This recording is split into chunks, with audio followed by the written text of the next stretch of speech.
5 दिसंबर 1872 वो दिन जब British ship del gratia Azores के तट से 400 मील दूर अपने सफर पर निकली। लेकिन सफर के बीच में कैप्टन डेविड मोरहाउस और उनकी क्रू को उनकी तरफ बढ़ती हुई एक नाव दिखाई देती, जिस नाव ने उन्हें हैरान कर दिया क्योंकि वो नाव थी मैरी सेलेस्टी। वही नाव जिसे बस 8 दिन पहले ही न्यूयॉर्क से जेनोवा उनके खुद के दोस्त कैप्टन बेंजामिन ब्रिग्स लेकर निकले। वही शिप जिसे अब तक अपनी मंजिल तक होना चाहिए था। तो ये शिप डेल ग्रेशिया के रास्ते पर क्या कर रही है? कैप्टन मोरहाउस ने बहुत से सिग्नल्स भेजने की कोशिश करे कम्युनिकेशन एस्टैब्लिश करने के लिए, बट सिग्नल्स का कोई जवाब नहीं मिला और इसीलिए उन्होंने अपने क्रू मेंबर्स को उस शिप के अंदर भेजा, जहां देखने में पहली नजर में सब कुछ ठीक लग रहा था, बट असल में ठीक जैसा कोई शब्द उस दिन उस शिप पर ऑन बोर्ड नहीं था। क्योंकि असल में बात ये थी कि शिप के 7 क्रू मेंबर्स, एक कैप्टन, उनकी वाइफ सारा ब्रिग्स और उनकी 2 साल की मासूम बेटी सोफिया ब्रिग्स लापता थी without any trace. But interesting बात ये थी कि शिप पर किसी वायलेंस, स्ट्रगल या फायर की निशानी नहीं थी, जिसने उस दिन बीच समुद्र में मैरी सेलेस्टी के इस खौफनाक राज को जन्म दिया कि आखिर वो 10 लोग हवा में कैसे गायब हो सकते। इसी राज का पर्दाफाश करने वाले हैं। So stay tuned till the end and we will find out why this huge ship was found with nobody on it. Well, I know आप लोग भी अभी इस वक्त यही सवाल का जवाब पूछ रहे होंगे, लेकिन बात तो ये है ना कि ये मैरी शिप ने इससे पहले भी बहुत सी मौत की कहानियां लिखी है। लेकिन इस पर्टिकुलर इवेंट की पूरी सच्चाई जानने के लिए हमें समय में थोड़ा सा और पीछे जाना पड़ेगा। उस समय में जब मैरी सेलेस्टी किसी और नाम से जानी जाती थी। मैं बात कर रहा हूँ 1861 की, जिस साल स्पेंसर आइलैंड कनाडा में बनी ये 100 फीट लंबी और 25 फीट चौड़ी शिप अमेज़न के नाम से जानी जाती थी। और हालांकि ये बाकी शिप्स के कंपैरिजन में छोटी जरूर थी, लेकिन इसके ओनर ना मिलने के पीछे का कारण ये नहीं था कि ये छोटी है, बल्कि ये कि ये श्रापित है। ऐसी कहानियां बहुत चर्चे में आ रही थी। जैसे सफर में फिशिंग डैम से डैमेज होकर रिपेयर के लिए जिस शिपयार्ड में गई थी, वो पूरा शिपयार्ड अपने आप ही आग में राख हो गया। लेकिन अमेज़न पर आज तक नहीं आई। इसे जिसने खरीदा था वो भी कंगाल हो गया। अटलांटिक ओशन में इसने एक शिप को ठोकर मारकर उसे समुद्र की गहराइयों में डुबा दिया और फिर इसने अपने ही कैप्टन के खून से अपने हाथों को रंग लिया। इस घटना में नोवा स्कॉशिया से लंदन वाले सफर से पहले कैप्टन मैकलेलन अचानक से बीमार हो गए और बेमौत मारे गए। सो क्या ये सब कोइंसिडेंस था? हो सकता है, बट लोगों को ऐसा नहीं लग रहा था और इसीलिए इसके लास्ट ओनर ने अमेज़न को कनाडा के पोर्ट पर लाकर टूटी फूटी हालत में वहीं पर अबैंडन कर दिया। Let's move on to 1868 now, जब एक अमेरिकन मरीनर ने इसे खरीदा और रिपेयर करके इसे एक नया नाम मैरी सेलेस्टी दे दिया। पर क्या सिर्फ नाम बदलने से इसका बैड लक हटने वाला था? इसी चीज से अनजान ओनर्स की ओनरशिप बदलते बदलते ये ship finally captain Benjamin Briggs के हाथों में आई। वही कैप्टन जो 5 दिसंबर 1872 को इस शिप से गायब थे। अब हालांकि कैप्टन ब्रिग्स की शिप पर कुछ चीजें थी जो पहली नजर में बिल्कुल सही सलामत नजर आ रही थी, पर मैरी सेलेस्टी ने कई राजों को अभी तक छुपा के रखा था। जैसे ऊपर से तो शिप की हालत बिल्कुल ठीक लग रही थी, पर शिप के 2 प्रेशर मेजरिंग पंप्स में से एक डिसअसेंबल्ड था। शिप के निचले हिस्से में 3.5 से 4 फीट पूरा पानी भरा हुआ था और शिप के फ्रंट और बैक हैचेस के कवर्स निकले हुए थे। शिप की छोटी और इकलौती लाइफ बोट और रस्सी दोनों गायब थी। शिप के क्वार्टर्स में क्रू मेंबर्स का सारा सामान वैसे ही मौजूद था, लेकिन कैप्टन के रूम में चीजें थोड़ी सी बिखरी नजर आ रही थी। छानबीन करने पर यह सामने आया कि कैप्टन के नेविगेशन इंस्ट्रूमेंट्स और शिप का पेपर दोनों गायब थे। बस यही 2 चीजें गायब नजर आ रही थी। यहाँ तक कि 1700 बैरल इंडस्ट्रियल अल्कोहल कार्गो, जो इंसानों के पीने के लिए नहीं होता बल्कि फ्यूल क्लीनिंग एजेंट और सॉल्वेंट का काम करता है, वो तक सही सलामत था। शिप पर 6 महीनों तक खाया और पिया जा सकता है उतना खाना और पानी मौजूद था। और जब उन्होंने कैप्टन की कैबिन में मौजूद लॉन्ग बुक को चेक किया तो उसमें एक एंट्री मिली। ये फाइनल एंट्री थी जो 25 नवंबर सुबह 8 बजे की थी, यानी कि कैप्टन मोरहाउस के दोस्त 10 दिन से लापता थे। पर अब यहाँ पर सवाल आता है कि कहाँ? एक कैप्टन तूफानों में भी अपने शिप को नहीं छोड़ता, तो इस कैप्टन ने इतनी सही सलामत शिप को आखिर क्यों छोड़ा? और कैप्टन ब्रिग्स तो अपने क्रू मेंबर्स को खुद चुन देते, यानी उनका हर एक crew member first class seller था और इसीलिए एक ग्रेट कैप्टन और इतनी काबिल क्रू का एक साथ गायब होना किसी मिस्ट्री से कम नहीं था। ये शिप आखिर अबैंडन कैसे मिल सकती है? कैसे 10 लोग अचानक से इस शिप से गायब हो सकते हैं? सबसे ज्यादा इस सवाल का जवाब अगर कोई जानना चाहता था ना, तो वो था गिब्राल्टर का लॉ कोर्ट, जहाँ कैप्टन मूरहाउस अपने लापता दोस्त की शिप मैरी सेलेस्टी को लेकर पहुंचे थे ताकि वो लॉ ऑफ सैल्वेज का फायदा उठा सके।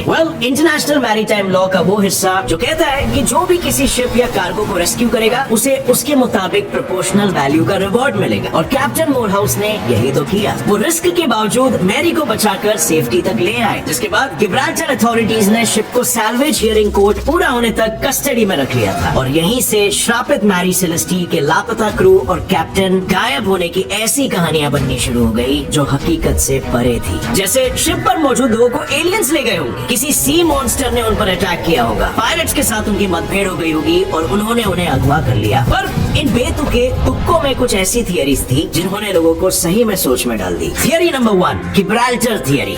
मैरी सेलेस्टी पर एक्स यानी कुल्हाड़ी के निशान थे, कैबिन के फर्श पर काले धब्बे थे और कैप्टन की तलवार पर खून। इसे गिब्राल्टर के अटॉर्नी जनरल ने ये थियरी बनाई कि क्रू ने एक रात इंडस्ट्रियल अल्कोहल पिया, वो ड्रंक हुए और उन्होंने कैप्टन और उनके परिवार को मारा और लाइफ बोट लेकर वहाँ से फरार हो गए। और हालांकि इससे शिप पर मिले 9 खाली बैरल्स की गुत्थी सुलझते हुए नजर तो आ रही थी, लेकिन जल्दी साइंटिफिक टेस्ट ने इस थियरी को गलत प्रूव कर दिया। 3 महीने बाद अथॉरिटीज ने शिप को कस्टडी से रिलीज किया और मूरहाउस और उनके क्रू को करीबन $8,000, जो आज की डेट में 1 करोड़ रुपए होते हैं, उतने दिए। अब ये अमाउंट सुनकर आपने भी सोच रहे होंगे कि इतना सारा पैसा, ये कार्गो और शिप के टोटल प्राइस का सिर्फ 1/6 हिस्सा था। तो कैप्टन मूरहाउस को एक्चुअली पूरे पैसे नहीं दिए गए, और ऐसा क्यों, यही जानने के लिए लेट्स सी हमारी theory number 2, salvage. Gibraltar law court में एक तरफ क्रू मेंबर्स के मर्डरर होने की थियरी बन रही थी और दूसरी तरफ हर जगह ये अफवाह फैल चुकी थी कि कैप्टन मूरहाउस और उनके क्रू ने सैल्वेज पाने के लिए अपने ही दोस्त के शिप को पहले तो बीच समुद्र में रुकवाया और फिर एक एक करके शिप पर मौजूद सभी लोगों को मौत के घाट उतारकर उन्हें पानी में फेंक दिया, और फिर उस शिप को सैल्वेज के लिए गिब्राल्टर लेकर पहुंच गए। अब शायद यही अफवाह लॉ कोर्ट अथॉरिटीज ने भी सुन ली, और यही रीजन था कैप्टन मूरहाउस को कम सैल्वेज दिया गया, क्योंकि कोर्ट भी खुद इस मामले में सस्पिशियस थी। बट ये सिर्फ रूमर्स थे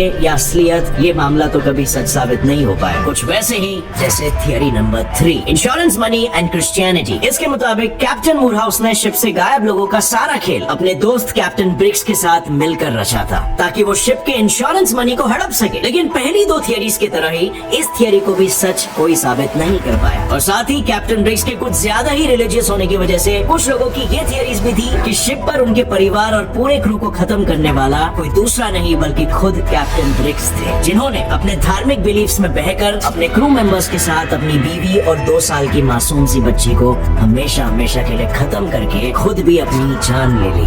पर जिस थियरी ने लोगों को सच होने की सबसे ज्यादा संभावना बताई, वो थियरी थी थियरी नंबर 4, अबैंडनिंग। इस थियरी के मुताबिक मैरी सेलेस्टी सी क्वेक, समुद्री भूकंप या वाटर स्पाउट यानी कि समुद्री टोर्नेडो से टकरा गई हो, जिससे एक तरफ कार्गो में रखे 9 बैरल्स लीक होने लगे होंगे और वहीं दूसरी तरफ शिप के हल यानी कि निचले हिस्से में पानी भर गया होगा, और फिर उस पानी में कलेक्टेड कचरे की वजह से जो प्रेशर बना उससे शिप पंप भी टूट गया, और ऐसे में कार्गो से लीक हो रहे अल्कोहल की वजह से शिप के उस हिस्से में धुआं होने लगा जो कभी भी ब्लास्ट हो सकता था।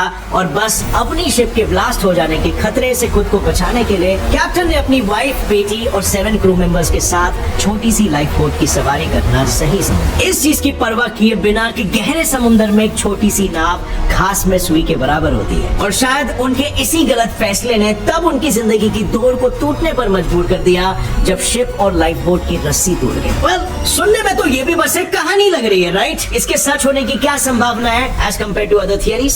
फॉरेंसिक रिसर्चर एन मैकग्रेगर का कहना भी कुछ इसी प्रकार का था, लेकिन उनकी थियरी थोड़ी सी डिफरेंट थी। उनके cross referencing notes, ship logs और ओशियन डेटा के अकॉर्डिंग कैप्टन ब्रिक्स की शिप पर मौजूद नेविगेशन और दूसरे इंस्ट्रूमेंट्स बिगड़े हुए थे, और इसी के चलते कैप्टन अपने रास्ते से 120 माइल्स वेस्ट में भटक चुके थे और उन्हें रास्ते में रफ सी और बैड वेदर का सामना करना पड़ा, जिसकी वजह से शिप में पानी भरा, पंप फूटा और शिप के हल में भरते पानी के डूबने के खतरे के चलते कैप्टन ने शिप को अबैंडन कर दिया।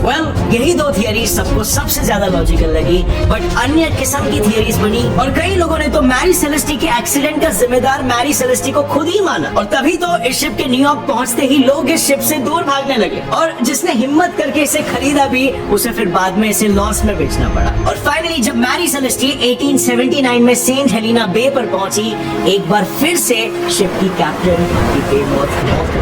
बट अब इसके 6 साल बाद वो हुआ जिसकी कल्पना किसी ने नहीं की हो।